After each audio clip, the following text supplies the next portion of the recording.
कैसे हो दोस्तों? आज हम फिर आ गए हैं एक और डरावनी कहानी के साथ। आशा है कि आपको यह कहानी पसंद आएगी। तो देर न करते हुए कहानी शुरू करते हैं।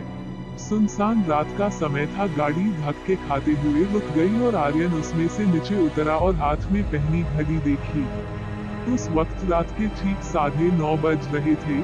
फिर आर्यन ने गाड़ी का बोनेट खोला और उसे ठीक करने का प्रयास करने लगा, लेकिन गाड़ी चालू नहीं हो रही थी।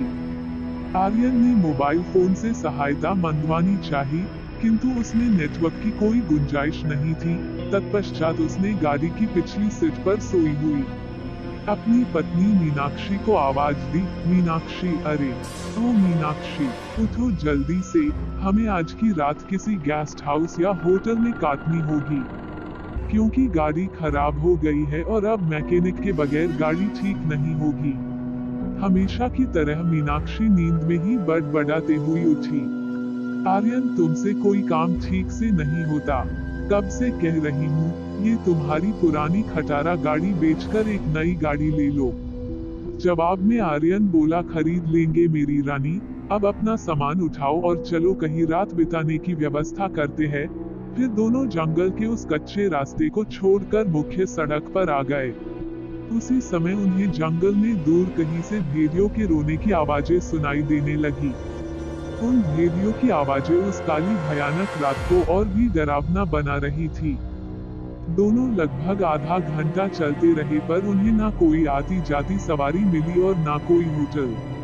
मीनाक्षी बोली, आर्यन, तेरे मूर्ख दोस्त मुन्ना ने ही कौन से वीराने में फार्म हाउस खरीद रखा है। इस बात पर आर्यन कुछ कहता उससे पहले ही आसमान में जोर की बिजली कड़की। उस आवाज से डरी हुई मीनाक्षी आर्यन की छाती से लिपट गई। उस वक्त आर्यन के चेहरे पर एक मुस्कान चमक गई थी। तेज बारिश की संभावना नजर आने लगी थी। तभी चलते चलते बिजली की चमकती तेज रोशनी में उन्हें एक पुरानी हवेली दिखाई दी। वो दोनों जल्दी से दौड़ते हुए उस हवेली के निकट पहुँचे।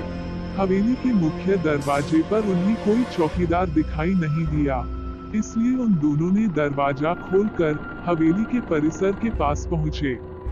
दरवाजे पर डोरबेल के नाम पर एक पुरानी रस्सी किसी सांप की तरह झूल रही थी।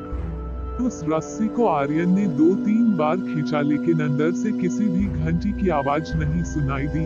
फिर मीनाक्षी ने जैसे ही दरवाजे पर खटखटाने के लिए अपना हाथ आगे बढ़ाया ही था कि उससे पहले ही अंदर से एक भारी आवाज सुनाई दी, अंदर आ जाओ, दरवाजा खुला है। उन दोनों को यह बात अजीब लगी, क्योंकि अंदर से किसी भी घंटी की आवाज नहीं सुनाई दी थी और ना ही उन दोनों ने कोई आवाज की थी।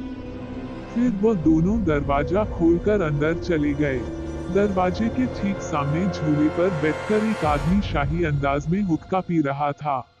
उसे देखते ही आर्यन बोला, सर, हम यहाँ से कुछ ही किलोमीटर दूर हमारे दोस्त का फार्म हाउस देखने जा रहे थे, पर बीच रास्ते में हमारी गाड़ी खराब हो गई और मदद बुलाने के लिए मोबाइल में नेटवर्क भी नहीं है।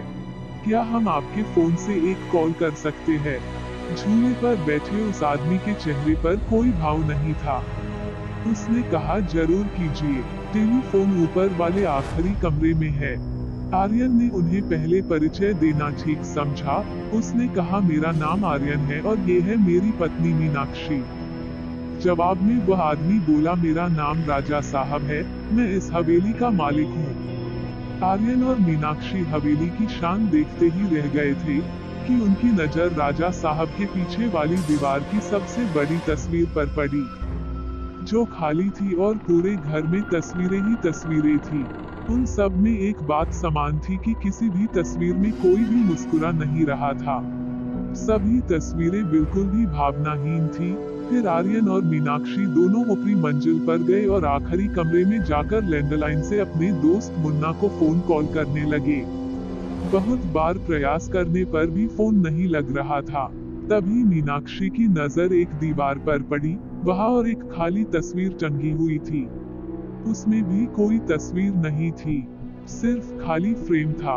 उन दोनों को यह बात थोड़ी अजीब लगी। फिर दोनों नीचे गए और राजा साहब से बोले, आपके लैंडलाइन से फोन नहीं लग रहा है।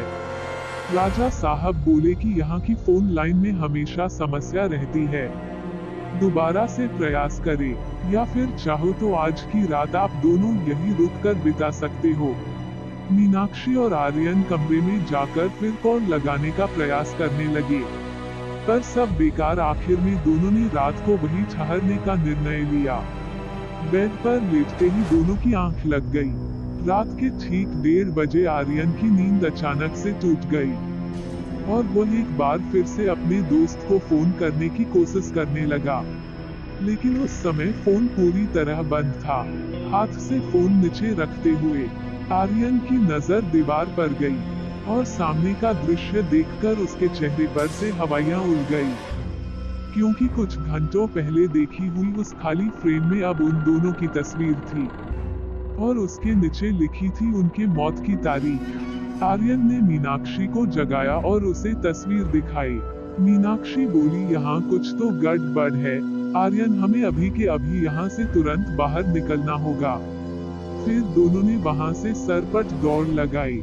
सीढ़ियों से वह दोनों तेजी से नीचे उतरने लगे, पर उतरते समय सीढ़ियों पर उन्हें 4 पैरों की जगह 6 पैरों की ध्वनि आ रही थी। अब वो दोनों बहुत भयग्रस्त हो चुके थे। कुछ भी करके उन्हें बस दरवाजा खोल के बाहर निकल भागना था, पर दरवाजे के निकट पहुंचने के बाद जब दोनों ने उसे खोलने का प्रयत्न किया, पर उनकी कोशिश नाकाम रही, क्योंकि दरवाजा किसी ने बाहर से बंद कर दिया था और अब वो दोनों उस भूथा हवेली में कैद हो चुके थे। आर्यन और मीनाक्षी दरवाजा जोर जोर से पीट रहे थे और मदद के लिए चिल्ला पुकार कर रहे थे। उसी समय दुर्भाग्य से अचानक बिजली चली गई और मृत्यु ने अंधेरे के आवरण से सब कुछ छुपा लिया और चारों ओर शमशान के जैसा डरावना सन्नाटा फैल गया। मीनाक्षी अपने कांपते हाथों से मोबाइल की टॉर्च चालू करने लगी। जैसे ही उसने मोबाइल की टॉर्च चालू की कि उसकी रोशनी सबसे पहले सामने वाली उस बड़ी सी फोटो फ्रेम पर पड़ी, जिस फ्रेम को आते समय दोनों ने खाली देखा था।